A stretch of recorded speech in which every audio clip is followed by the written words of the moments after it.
Hey guys, Isaac here with Elias and Whip Company. I'm here to show you guys a quick little video of how to make a standard fall for your whips. This is a request by a friend of mine, Russell, and this one's going out to you. And it's also going to be a little bit of a tutorial on how to use the micro lacing needles that Nick Schrader talks about in his videos.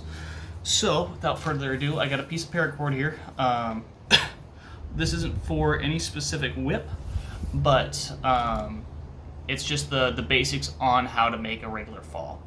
Just threading the paracord into itself, and little tricks and tips you need for one of these needles to make it a little easier for you. So without further ado, here we go. So here's everything I'm going to be using today to make this. I have the lacing needle. I have a small jet lighter. These are the ones I like to use. I'll link to them down in the description. And a pair of wire cutters or dikes. This is just a cheap pair I think I got from Menards back in the day. But what you want to do to fully put this inside itself is pull it in half. So you got half here, half there. Grab one end. And you want to cut this at a sharper angle. I don't know how well you can see that there, but give it that nice angle like that, and that because only about that much of the paracord will actually be inside the needle here. So we're going to take that and we're going to give this a quick singe and get the tip. The tip of it you want almost to be pretty much fully melted, but still very thin. And we'll give it a check here, see how well it goes into the needle. Yeah, it's not quite biting on it yet, so I'll give it a little bit more. It's somewhat of a trick. You got to play with these sometime to get them just right. Okay, that's all pretty hard plastic there.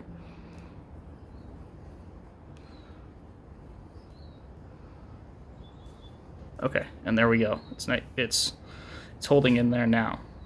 So now we'll take it, we'll double check our halves. It's split in two. Let one end go. And then we want to go up this side because that's the side that'll go all the way to the end where we'll pull it out. So we're going to go up in through here. And just like that. Now the trick is, remember how we had it cut at an angle? We have the bottom of the angle, so this is all paracord flat here, and then down here we have the angle, and that's going to touch the actual paracord. If you have it like this, it doesn't go in quite as easy. So we're going to turn that down so it goes in there. Straighten that out, and then bunch your paracord over your needle, and then you should just be able to run your fingers down. And that worked first try, and we're inside. So now just move your needle down the paracord.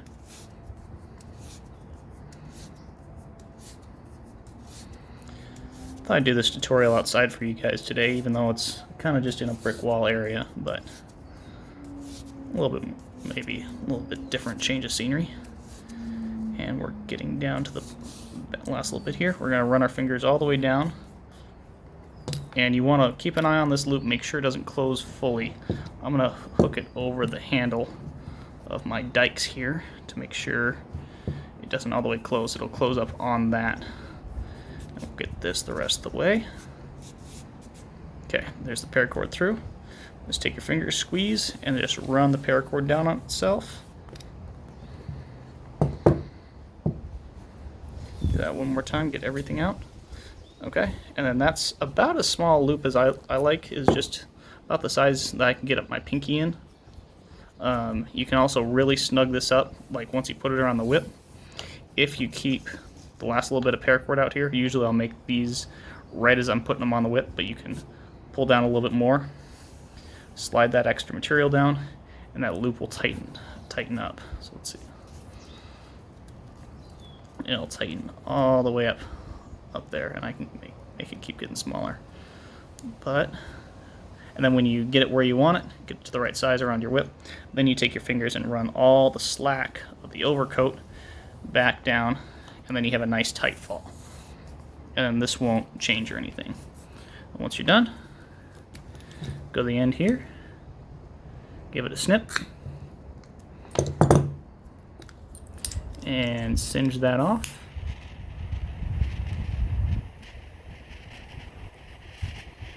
Little trick here, you lick your fingers and you touch, and then you address the burnt, and it doesn't stick to your fingers, because that's where you'll usually get burnt, is when you actually touch this. It's hot and you don't have your fingers wet, or you don't have a little saliva on your fingers. It'll stick to your fingers, and that's where it'll stick to you and it'll burn you. But there's our fall, ready to put on any whip. And now that the end is singed, we can also open this up, slide this on the end of the whip. We'll go the end of the whip here and grab the tip, pull our fingers down, and it'll tighten right up onto whatever we need now. Just as simple as that. If you guys want to make a fall that is tapered, as a standard fall like this, you can either check out my video of how to make a taper twisted fall, or we do the exact same thing, but when you're lining up the two strands, I just undid this. When you want to measure them so one side is longer than the other. So you'll have this spot that's just the paracord only, and then from here back, or from the halfway point, you will have the interwoven paracord. And to run that inside is just the same, but when you get to the point,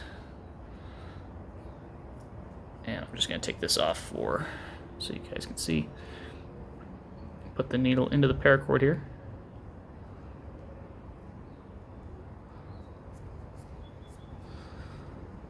So it's in, you're running your paracord up through it, and when you get to the point where you can't pull it any farther and your loop's all the way closed up on the back end, pull this out, and you just pull the paracord sheeting over, and the needle will poke out.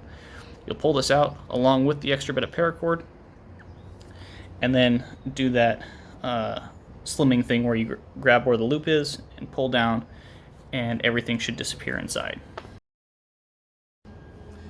So I'm sure you guys are wondering what length of fall to use for your whip. I'm going to give a little guide on basic spot to get started right here. Any of these are the final length of the fall. Double that and then double it over just like I was showing you. Run it inside itself, and that'll give you that length. So if it's a 2-foot fall, cut a 4-foot piece of paracord, run it inside itself. If it's a 3-foot fall, 6 feet, and put it in together. Link for Nick's channel is right there. If you guys want to subscribe, it's right there.